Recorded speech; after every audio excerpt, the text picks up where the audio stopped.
Welcome everybody to the RDX Sports Podcast. I'm Simon Head and we have a big week of mixed martial arts coming your way.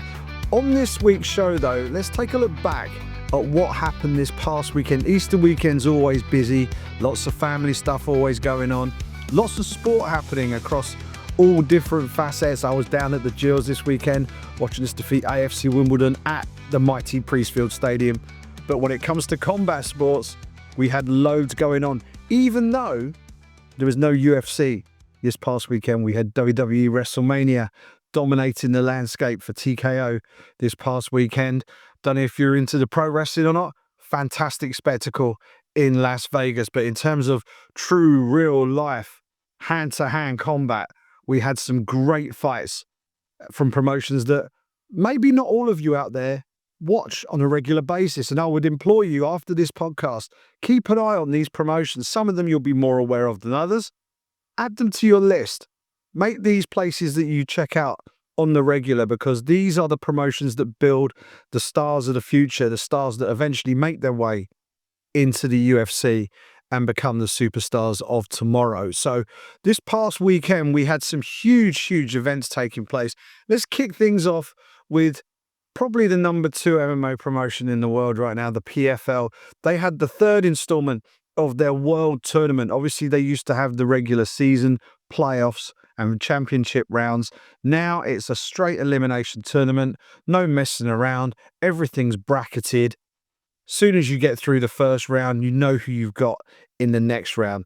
And this past weekend, it was all about the middleweights and the lightweights. And in the main event, Fabian Edwards, former Bellator middleweight title challenger, taking on Impa Kasanganay, former PFL light heavyweight champion.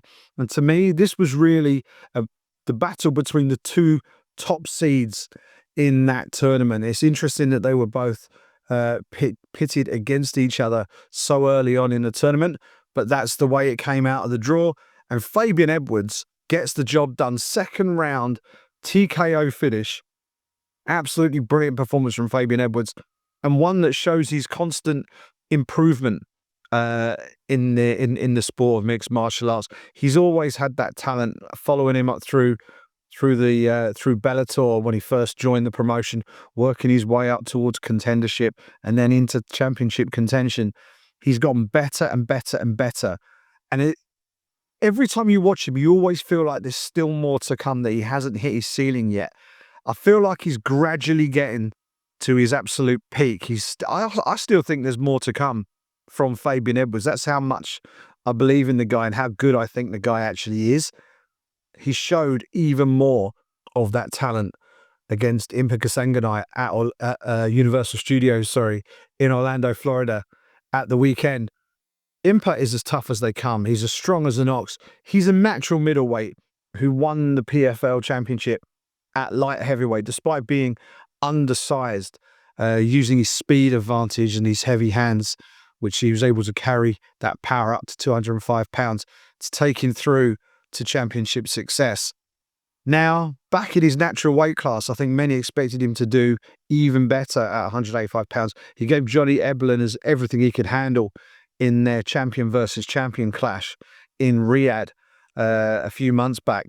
But this one was all about Fabian Edwards and how he had leveled up his skill set and his fight IQ. He's always had the talent and he's always had the tools to do the job. Sometimes it's about how he deploys them in a fight. And he deployed his skills absolutely perfectly against Impa Kasanganay. Kasanganay, who you would imagine would like to close the distance and really rough up Fabian from close range, take a lot of those long-range strikes away from him. Fabian did not let that happen. He controlled the range superbly, using kicks really well, straight kicks to the body, leg kicks, just mixing things up nicely. And then when Impa starts to step inside, he's throwing the knees and, most notably, given that this is the PFL, throwing the elbows. We haven't seen elbows in the PFL except for the finals, until this year. And finally, we're getting to see fighters use their full arsenal. And for someone like Fabian, who hadn't had to fight under those restricted rule sets in the past because he come through Bellator, it was all natural to him, all fine. He's been using these tools every single fight all the way along. Impa really struggled with the elbows in close, and Fabian had him sliced and diced by the end of the first round, and the cut man did a really good job of closing things up, only for the doctor to then have a look at it and basically rip the thing wide open again. I have no idea quite what he was doing there, but there you go. Didn't do Impa any favours there, but second round, Impa looked to push the pace a little bit, perhaps not thinking that the cut might mean that he won't make it to the end of their 3-round fight. Looked to push the pace. Also, he was a round down on the scorecards. Fabian had busted him up quite badly in that first round. But that played into Fabian's hands absolutely perfectly. Fabian just took his time, found his mark, and then after a blitz from Kasanganay, Fabian fired back. I think it was like a 3-punch combination, threw a flying knee. Maybe didn't get all of it, but certainly connected enough to put Impa sort of on skates a little bit onto the back foot. Fabian follows up, big shots, drops the man, finishes him, game over. Brilliant performance from Fabian Edwards, who moves into the semi-finals of the tournament, where he takes on Josh Silveira, who has lost twice to Impa Kasanganay in the PFL's light heavyweight seasons prior. So he lost to him in the playoffs, and he lost to him in the actual season final as well. He's tough. He's got good jiu-jitsu. He's got solid wrestling.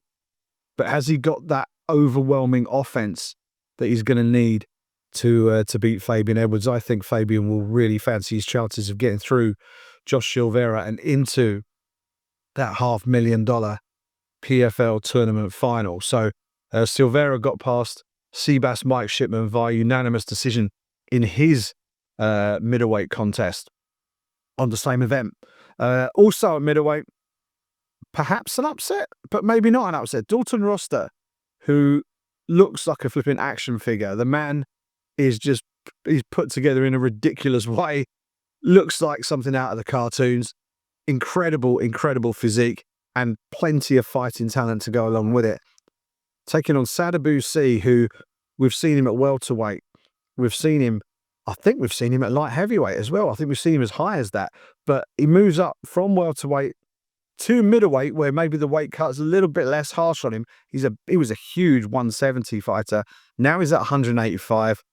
Succumbs to a second round Darce choke from Dalton Roster, who just overwhelmed him with strength, really. And Sadibou's a big, rangy kickboxer.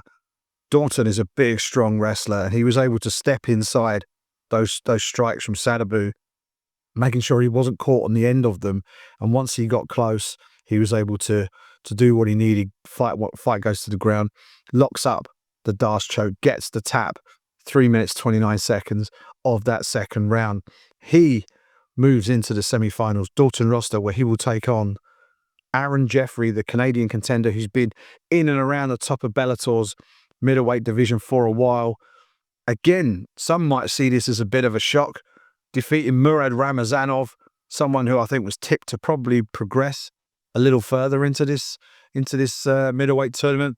Jeffrey edges him by split decision in the opening bout of the night. Gets the job done. He will take on Dalton Roster, 2 former Bellator fighters going head-to-head, and actually 3 former Bellator fighters in the final 4 of the PFL World Tournament at middleweight. We also had the lightweight division on the show. Co-main event did not go the way of England's Mark Diakese. An early mistake opened things up for Gadzi Rabadanov. Got the fight done. Just 32 seconds was all it took for Russia's Rabadanov to get this TKO stoppage via ground and pound. Night to forget for Mark Diakese. The fight was basically over before it had even started.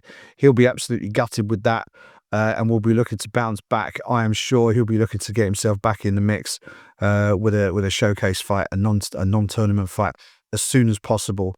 A long camp for one mistake to end in a 32-second defeat must be really, really tough to deal with. Looking forward to seeing the Bone Crusher back in there. But Rabadanov, he moves on and into those semi-finals. JJ Wilson showing his evolution. Talking about Fabian Edwards' evolution as a fighter, JJ Wilson has been one who has been gradually building in Bellator. Takes on Mads Burnell, who is super experienced, He's good everywhere. He's got good boxing. He's got solid jiu-jitsu. He's good in all facets of the game. JJ Wilson just overwhelmed him. Third round stoppage with about 18 seconds left on the clock. And I know Burnell would have been disappointed that he couldn't get it to the scorecards. He was going to lose that fight on the scorecards quite comprehensively anyway. But JJ Wilson, that was a real sort of exclamation point to get that finish, to keep pushing and to get that finish, the TKO finish via ground and pound with just 18 seconds left on the clock in that third round. He moves into the semi-finals. He will take on Gadzi Rabadanov in the final four. That's because the second semi-final will see England's Alfie Davis take on former Bellator lightweight champion Brent Primus. Alfie, who's recently changed teams, long-time team member of London Shoot Fighters, and someone who's worked his way up the ranks in the Bellator lightweight division, took on Clay Collard with a new fight camp. Alfie Davis moves across town, across London, to Great Britain top team at Morden with Brad Pickett and Ashley Grimshaw running things down there. A fresh look, a new approach, and Alfie Davis came out there and put on a great performance, showcased some of that slick technical striking that we're used to seeing from him and have seen from him during his Bellator fights. The one thing that was maybe missing from Alfie Davis's career as he was moving up the Bellator ranks was finishes. He's looked great. He's looked dominant at points, used his striking really well. People find it very difficult to deal with his striking. But the one thing that was maybe missing were finishes. Against Clay Collard, someone who has been there, seen it, done it, has reached the finals of the PFL lightweight tournament, has been in there with the best and beaten many of them. Someone who is a skilled and credentialed professional boxer. Alfie Davis went in there, struck with him, and basically knocked him out. Hit him with a spinning back elbow that sent him bandy. Finished him with punches. Clay Collard was appealing the stoppage, but there was no controversy over that stoppage. Absolutely the right call by the referee. I think it was Blake Grice. I think was the referee. But absolutely the right stoppage. And Alfie Davis picks up his 18th career win, moves into the semi-finals where I mentioned he's taking on former Bellator lightweight champion Brent Primus, who does what Brent Primus does, takes the fight to the mat, gets on your back and chokes you out. And that's exactly what he did to Brazil's Vinicius Sensi in his lightweight quarterfinal or first round matchup in Orlando at Universal Studios. Primus is just an absolute monster on the ground. If you can get the job done on the feet with him, I think there's certainly openings there if you're a skilled enough striker. But you need to be able to have that slick takedown defense. Make sure that's on point to keep the fight standing, because if you go to the mat with Brent Primus and he gets your back, it's almost a formality. He's superb and he's so powerful in his grappling as well. So great performance from him.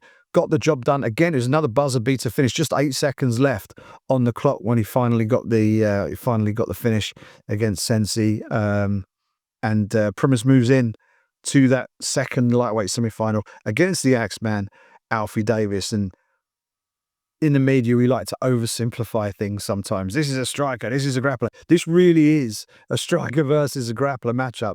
We're going to see how good Brent Primus's striking is. We're going to probably see how good Alfie Davis's wrestling defense is, and perhaps even his jiu-jitsu. So fascinated to see how this goes. It may be a case of whose secondary talent is better will determine this fight. But if it stays standing, then it's looking good for Alfie Davis.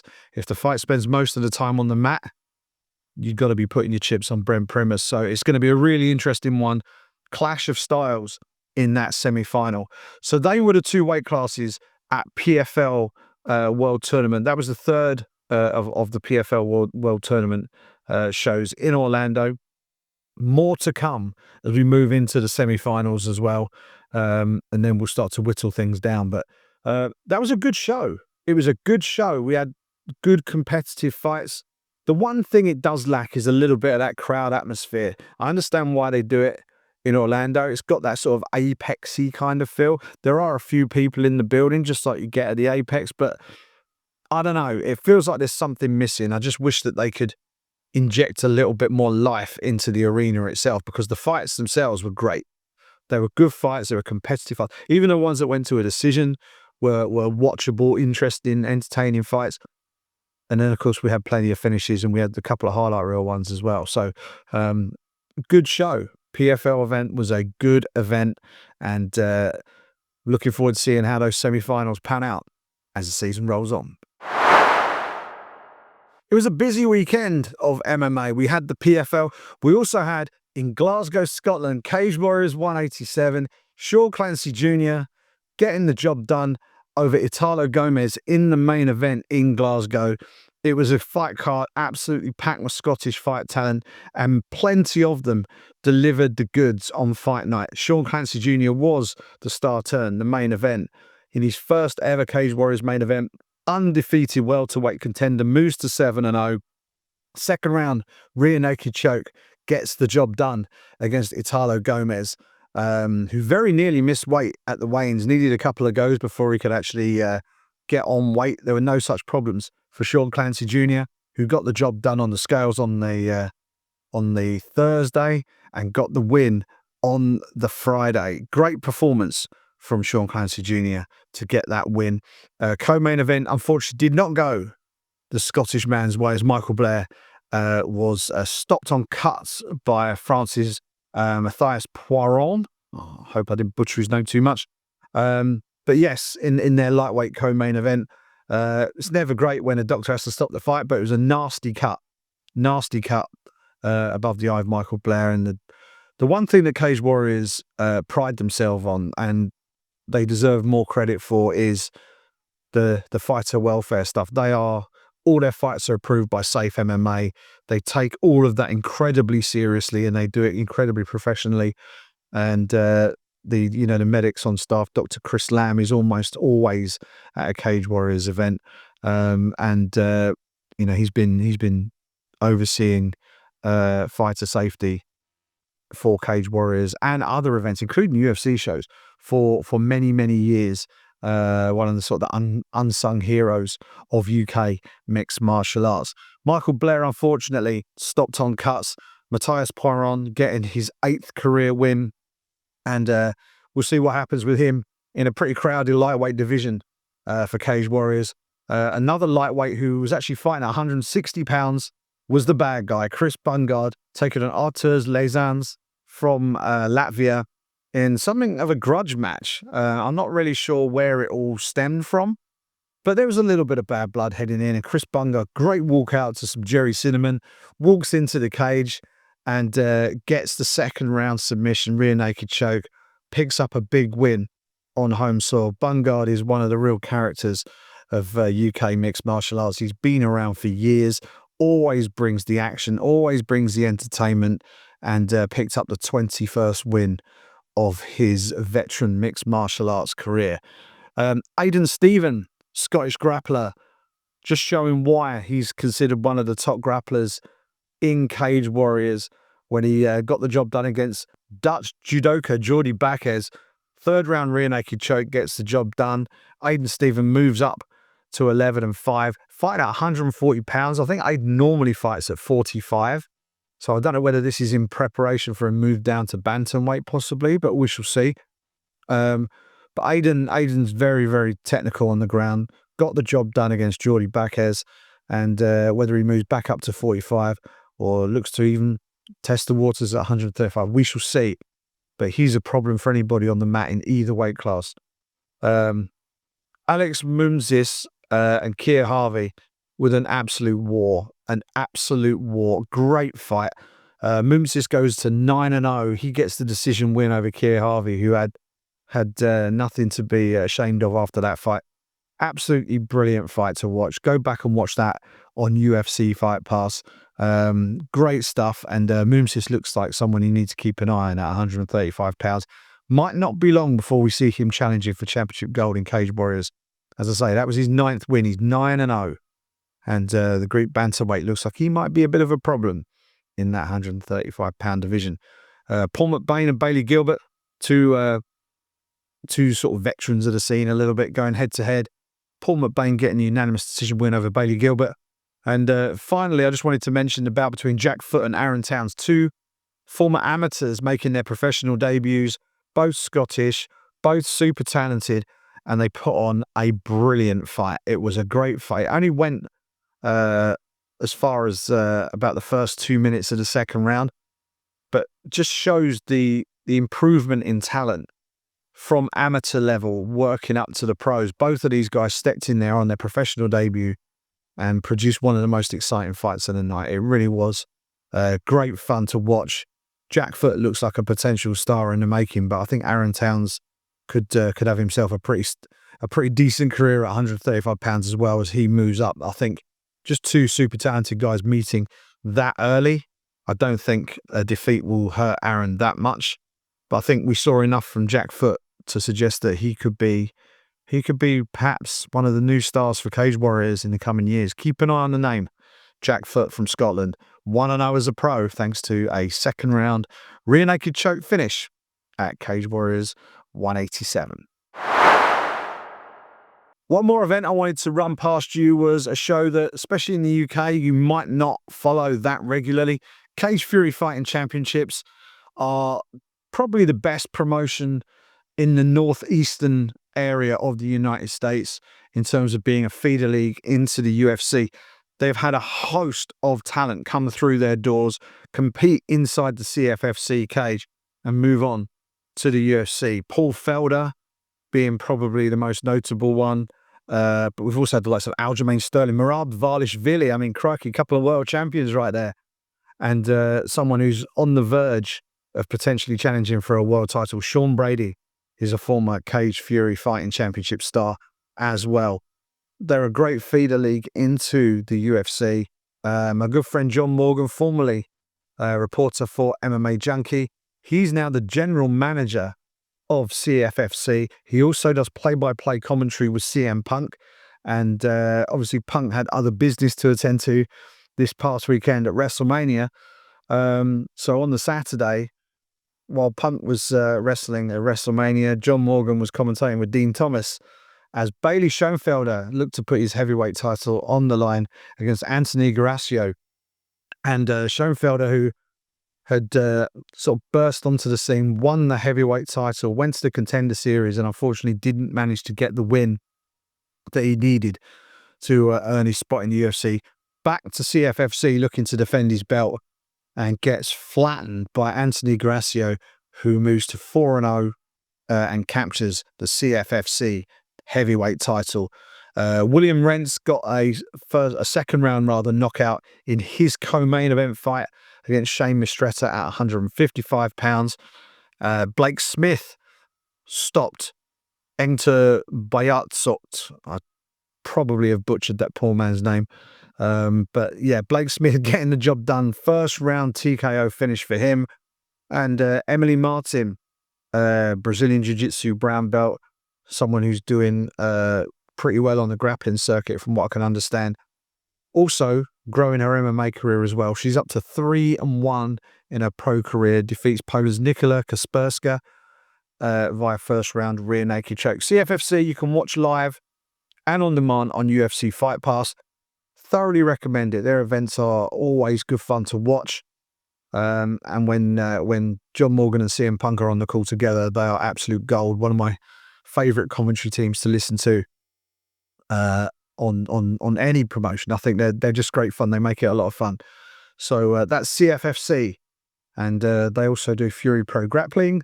They also do CFFC Game Day, which is the collegiate wrestling, amateur wrestling. And they've also got CFFC Muay Thai coming our way later this year. So keep your eyes open for what they're doing. Loads of good stuff coming from them on UFC Fight Pass. We mentioned Cage Warriors earlier. You can watch them on UFC Fight Pass as well. PFL, you can catch them in the UK on DAZN. And whether it's the PFL, whether it's Cage Warriors, whether it's CFFC, whoever it might be, there are so many great events and so many great fights outside of the UFC that are definitely worth checking out. And we got a load more coming your way this weekend. We have, well, first off, we've got Eubank Jr. versus Ben, Fatal Fury, coming from Tottenham Hotspur Stadium. The world of boxing is alight about this fight. A huge rivalry between two legendary families of the boxing world. The Chris Eubank, Nigel Benn rivalry from the 1990s was something very special, and something I remember watching as a youngster on TV, on ITV. Those incredible fights, especially the first one. The first one was just incredible, and the lead up to that was pretty memorable as well. You can catch all of that on YouTube. Just do a bit of a search, you'll find loads of that stuff. Now the two sons are going to face each other. The fight was going to happen, I think, last year, got cancelled. Now it's on. It's happening this coming weekend. That will be live. I believe it's on a whole load of different platforms, but I think it's on Sky. I think it's on DAZN. Might even be on TNT as well. So whichever sports provider you currently subscribe to, check it out. I have a feeling that you'll be able to get that fight, but I'm pretty sure it's definitely on DAZN. So if you've got DAZN, get subscribed to that. That will be on pay-per-view this weekend. We also have UFC action, UFC Fight Night. Ian Machado Gary versus Carlos Praches from T-Mobile Center in Kansas City, Missouri. We'll do another podcast on this a little bit later this week to do a proper preview, but that is a seriously good fight in the UFC welterweight division. Machado Gary looking to bounce back from his defeat to Shavkat Rakhmonov, 15-1, taking on Carlos Praches, who is absolutely flying at the welterweight division, 21-6, and the sort of guy that not many people will put their hand up to fight at this stage. Ian Machado Gary has no such issues. He will take on anybody. They're in the main event on Saturday night. We'll bring you a preview of UFC Kansas City a little bit later this week. Also coming down the line, we have Octagon 70 from Karlovy Vary in the Czech Republic. The Tip Sport Game Changer Tournament is back in effect. Loads of good fights on this card. Headlined by Samuel Kristofic versus Dominic Humberger. Mallory Martin will be putting her strawweight title on the line against France's Eva Durte. And as I say, Tip Sport Game Changer, Vlasto Chepo versus Erhan Kartal. Iron Surdu, the welterweight champion, fighting at middleweight, taking on former UFC middleweight Krzysztof Jotko. And former interim Octagon champion Piotr Varazinyak taking on Marek Mazuch in that tournament as well. Andrei Kalaznik is always worth watching as well. Keep an eye out for him. He takes on Hungarian veteran and someone who is never in a bad fight, Mati Kertész, and kickboxer Daniel Svor, Didi Skvor versus Mark Dusis at light heavyweight. I think you're going to see something pretty special there. Plenty of fireworks at 205 pounds. That's Octagon 70. Check out your local listings for that. OctagonTV.com is the place to go, or OctagonMMA.com for further details about that event. And Cage Warriors are back again. 1 week after they were in Scotland, they're now at the RDS in Dublin, Ireland. Cage Warriors 188 with an absolute banger of a title fight in the main event. Welterweight gold is on the line as James Sheehan, the champion, takes on Justin Burlinson in a 170-pound title match that could deliver one of the best fights of the year. It should be an absolute cracker and a great atmosphere. The light heavyweight title is also up for grabs. Newly crowned champion James Webb, the former middleweight champ, puts the belt on the line against Brazilian John Allen in the co-main event. And a loaded card of fights, a lot of fights on that card. Former amateur standout for Ireland, Max Lally, is on that card. He's definitely one to keep an eye on. Keith Keogh is another one, new signing, 1-0 as a pro. Both of those guys looking to move their way up in the professional ranks. Both super talented. America's Chasen Blair is on this card. Again, a super talented lightweight, 6-3 now in his professional career. He's one to watch. Paddy McCorry, another one, 5-1, taking on Hassan Abdenabi at 185 pounds.